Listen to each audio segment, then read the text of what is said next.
You ever feel like reading something that reminds you you're going to die and that in that process your entire life will have been meaningless and returned to nothingness? Well, have I got the poem for you. Welcome to Strip Cover Lit, where we squeeze the bigger picture out of literature. I'm Adrian Fort, and we're here for another poetry discussion, which will appear in three separate playlists here on the channel. Number one, the Poetry Discussion playlist, over 500 videos strong. Number two, the Horror Fest 2024, 31 videos about horrific literature for October. And number three, the Edgar Allan Poe playlist here on the channel. The poem in question is, of course, The Conqueror Worm by Edgar Allan Poe, and it reads as such. Lo, 'tis a gala night within those lonesome latter years, an angel throng bewinged, bedight, in veils and drowned in tears, sit in a theater to see a play of hopes and fears, while the orchestra breathes fitfully the music of the spheres.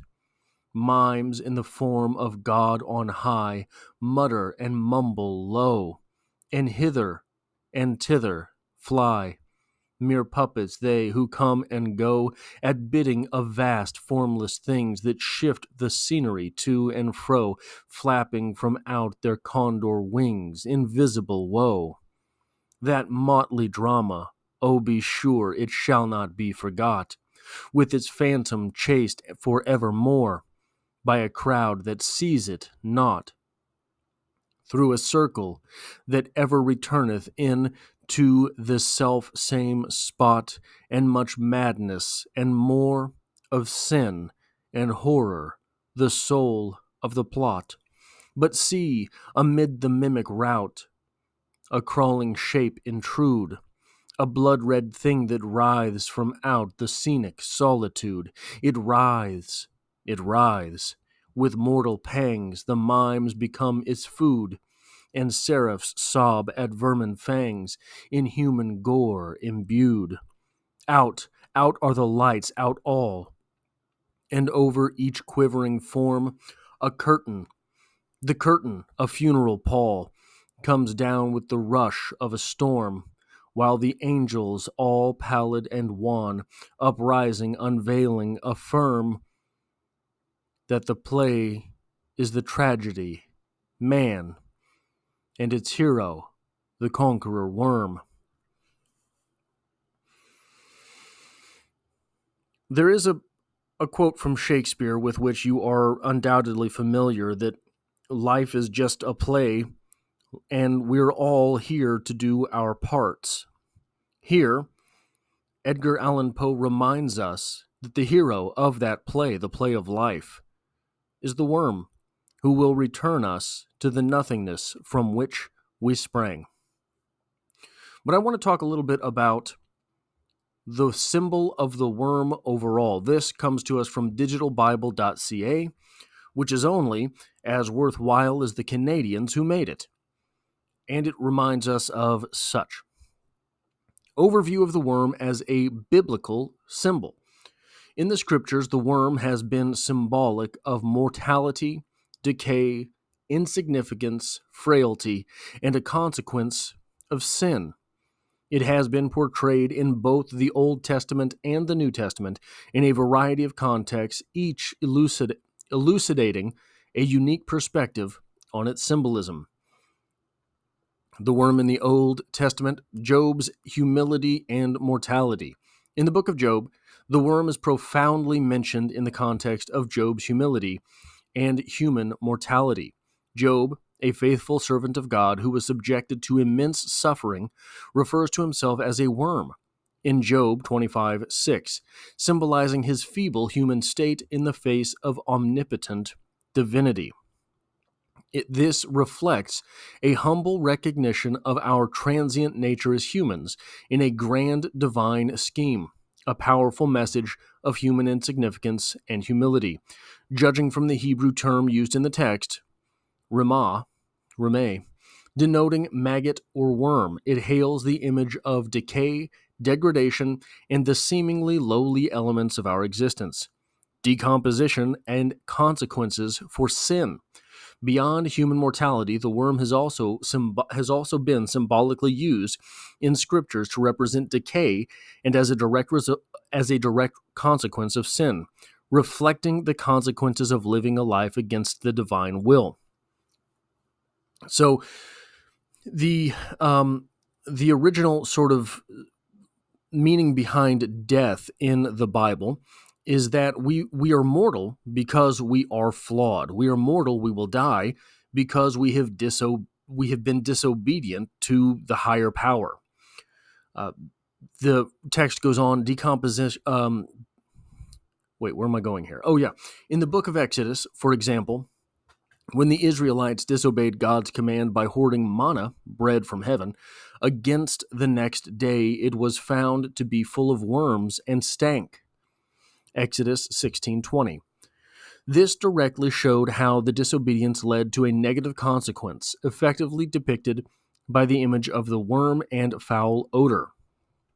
Similarly, in the prophecy of Isaiah 14:11, the fall of the king of Babylon is associated with worm-infested decay, portraying the inevitable consequence of pride and arrogance against divine command.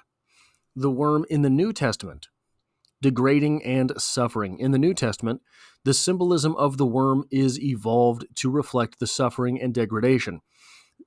Okay.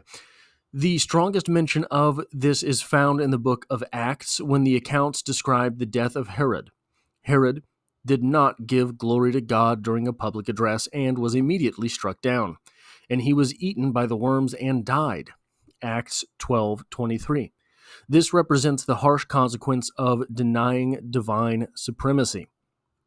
Notably, the Greek term used in this text, skolek, is also representative of maggot or worm, strengthening the symbolism of degradation and mortality.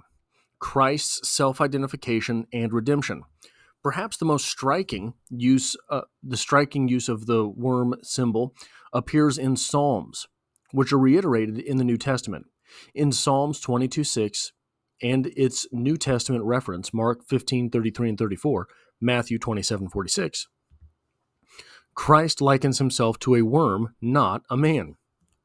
This symbolism of Christ identifying himself with the lowest of creatures portrays his immense humility and his complete identification with human frailty and suffering. So, the worm in classic texts is one of humility, one of one of death, one of decay. Edgar Allan Poe flips this to say that the worm is the star of the show, not an afterthought, not the idea of simply death and decay, but the symbol of nature or the natural world, which would be more in line with the biblical ideas. The worm is the star of that show. The worm is the ultimate in that show. That's what Edgar Allan Poe is really giving us here. Edgar Allan Poe is saying that the triumph of the conqueror worm is that no matter what you do, no matter what you achieve in life, it's not just that you die. It's not just that you return to the natural nothingness, that you return to the natural order. It is instead that the worm, the natural world, the natural order, nature itself will conquer overall. The worm will be superior, will win in the end. The idea of nature sort of recycling itself is bigger and more grand than anything we will accomplish in this life. Edgar Allan Poe is giving us this idea of the play to represent life.